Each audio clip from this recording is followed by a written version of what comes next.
After what started out as a very eventful round one, I'm going to react to every single pick that was made and how it impacts us in Dynasty and rookie drafts. So starting off, as predicted, the first overall pick was indeed Cam Ward to the Tennessee Titans, a move that we have known for basically months now.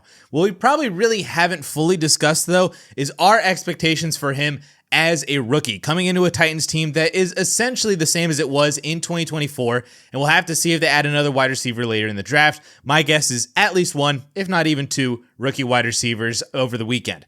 But last year, the combination of Will Levis and Mason Rudolph threw for 3,300 yards, 22 touchdowns, and 21 interceptions, while also adding 300 rushing yards and 1 rushing touchdown. For fantasy, that is 235 fantasy points, which would have been good for a top 18 quarterback last year, which is pretty much the same as CJ Stroud, which feels like a very not so helpful QB2 that you never really fully trusted starting, but he is a rookie quarterback, so that is probably more than okay for his first year in the league. But I would also hope that he is better than Will Levis and Mason Rudolph. So let's just say he throws 8 fewer interceptions, throws for 200 more yards to get to 3,500. That puts him around QB 16 for fantasy, which is basically the same as Caleb Williams last year, which could go either way depending on how you felt about Caleb Williams last year. But again, still not really a reliable weekly starter, which is okay for a rookie quarterback. He is still very easily the rookie QB1 in this class, and I feel very okay with anyone taking him at the 103 in Superflex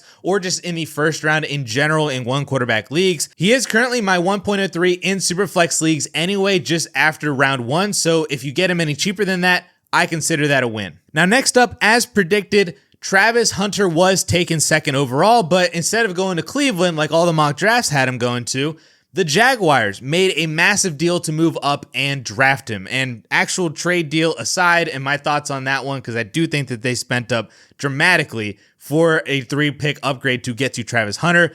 What I love about this pick is that in his press conference tonight, immediately after the draft ended, Liam Cohen directly said that Travis Hunter is going to be used primarily on offense and then mixed into things defensively. But it does sound like the Jaguars share Travis Hunter's dream of wanting him to play on both sides as much as he can, but starting primarily on offense is what we love to hear from Liam Cohen. I still believe he is the rookie wide receiver 1, or at the very least the 1B with Tet McMillan this year. The upside, it's all there for Travis Hunter, even as the wide receiver 1B in his own offense with Brian Thomas Jr. Trevor Lawrence is a more than capable quarterback. Liam Cohen is a more than capable offensive play caller and just mind in general.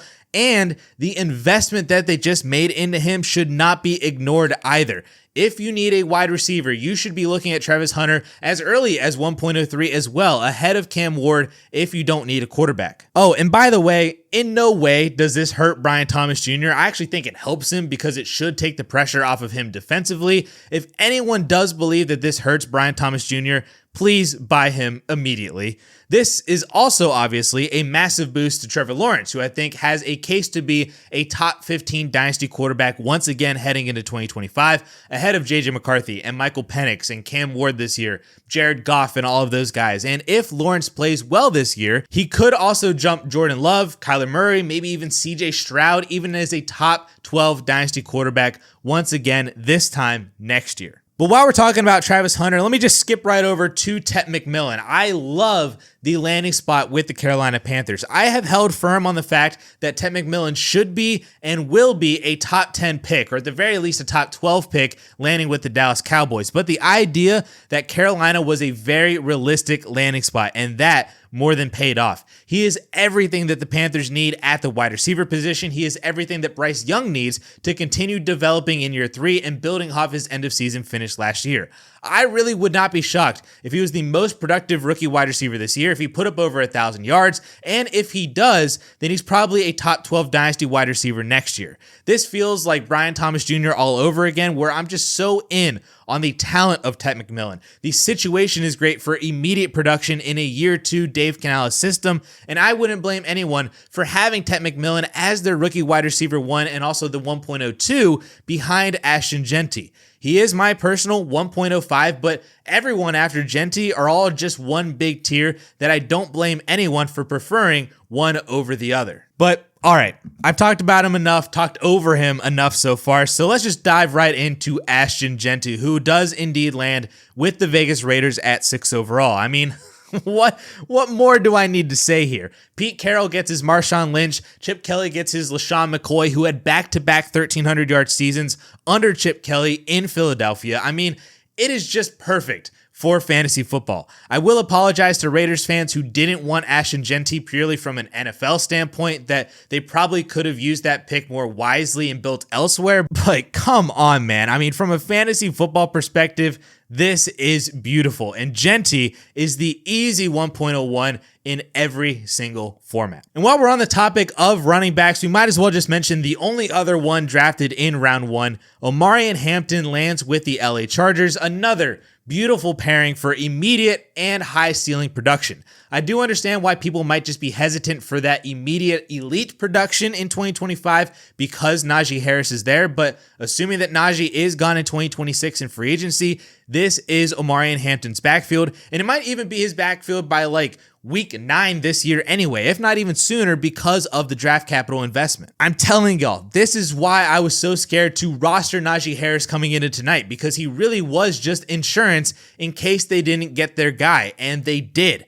Hampton has been and continues to be my easy RB2 in the class, my 1.02 in all formats, but I do have him in the same tier as Cam Ward, Travis Hunter, and Tet McMillan, because I think all 4 of them are just great talents. They're great picks for anyone at the top of rookie drafts, and I think you should be excited if you have a top 5 pick in Superflex leagues, top 4 pick in 1 quarterback leagues. Now, where the rest of the first round starts to get dicey for rookie drafts is pretty much everything after these top 5, at least as of right now, before day 2. I mean, we could still have Travion Henderson return to the 1.06. Caleb Johnson and Quinshon Judkins could climb into the top 8 as well, with great landing spots early on day 2. There's still a bunch of teams that need running backs, and they can fill those voids very nicely with those 3 running backs. But as for the rest of day 1, it's really hard to be truly excited for anyone else other than the 5 guys I already mentioned for immediate 2025 production and ROI on your rookie pick immediately. Jaxson Dart does interest me a lot as the possible day 1 starter for New York, though he's probably more likely like a week 4, week 5 kind of starter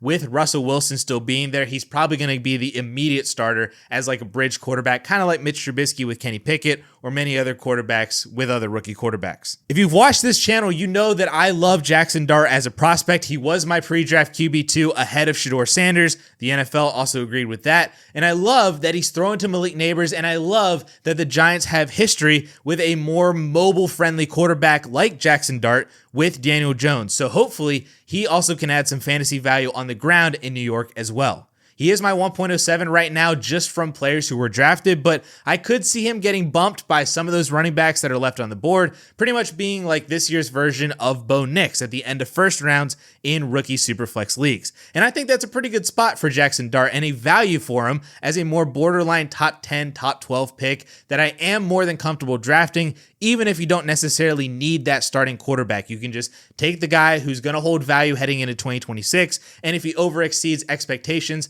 then all the better. Now, actually, my current 1.06 of just players that have been drafted in round 1 is Emeka Egbuka, who I was fairly surprised to see land in Tampa Bay because of Mike Evans continuing to dominate, their reinvestment into Chris Godwin with a pretty big contract a couple months ago, but this is a long-term play, or honestly, it could just be more of like a 1-year play. Mike Evans is a free agent next year as a 33-year-old, and who's to say that he even continues to produce as an elite wide receiver 1 this year at age 32.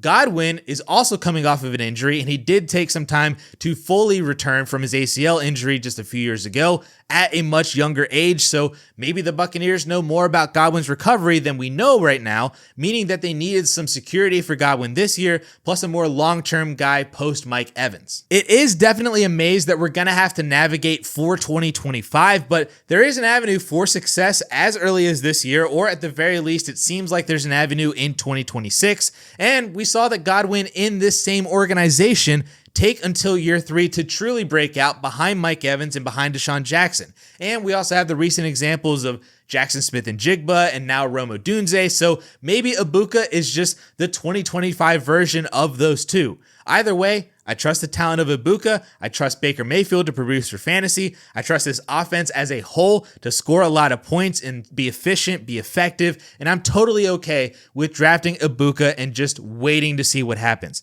He is very easily still my wide receiver 3 in this class, and I honestly don't think there's anyone close right now. And yes, I do mean that no one is close. And I know all the Matthew Golden people are going to get on me for that take because of his first round draft capital landing with the Green Bay Packers. And I honestly do love that pick a lot for Dynasty because it allows me to just not care about Matthew Golden at all. I did not like Matthew Golden as a prospect. I do not like the landing spot in Green Bay. It is just such an easy no for me in rookie drafts to pass on Matthew Golden. I mean, if we can't even get Jayden Reed to see consistent touches and fantasy production in this offense, how can we expect Matthew Golden to? Because he is not better than Jayden Reed. He is their new Christian Watson replacement, and that might be fun for a few games every year, but it's not something to rely on every single week, let alone be an actual difference maker for your Dynasty roster as a wide receiver 1 or even high-end wide receiver 2.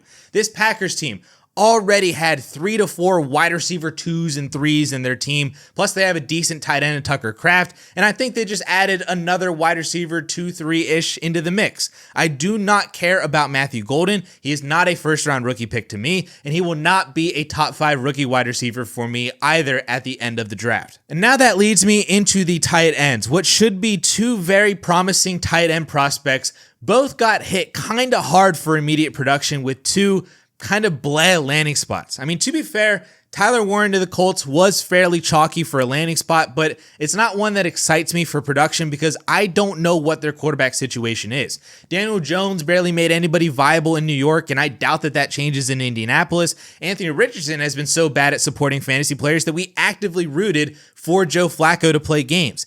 If Indianapolis can fix their quarterback room with a good long-term solution, then great. I love Tyler Warren there, but he might also just be Pat Freiermuth for the time being and be a more touchdown-dependent tight end on a team that can barely even score touchdowns, especially outside of Jonathan Taylor. Now, as for Colston Loveland, I do like the Bears landing spot. I think it makes a ton of sense for Ben Johnson's system.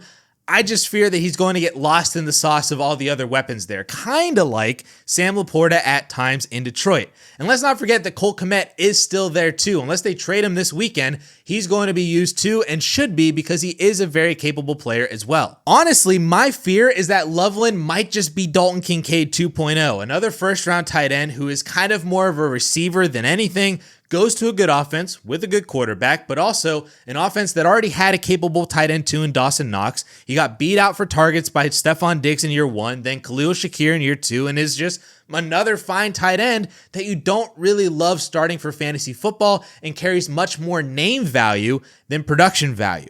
Hopefully that is not the case because I do think that Loveland is very talented and is a very good tight end, but we're also hoping that Ben Johnson's offense sticks in Chicago like it did in Detroit. We're also hoping that Caleb Williams takes a step forward and can actually support everybody from a fantasy football perspective. And this isn't even including the possibility that they still draft another running back like Travion Henderson or Quinshon Judkins or someone to improve their run game like what Ben Johnson had in Detroit. It's just a messy situation right now where talent could win out, but could also be a wasted first-round rookie pick. But of course, we still have much more to go in the NFL draft over the next 2 days, and we're going to be covering all of that over the course of the entire weekend. We have finalized rankings, we'll have mock drafts, my marker system finalizations, and more, all that starting on Sunday. So make sure that you're subscribed to this channel for all of that Dynasty rookie coverage, and we'll catch you guys in the next video. Peace.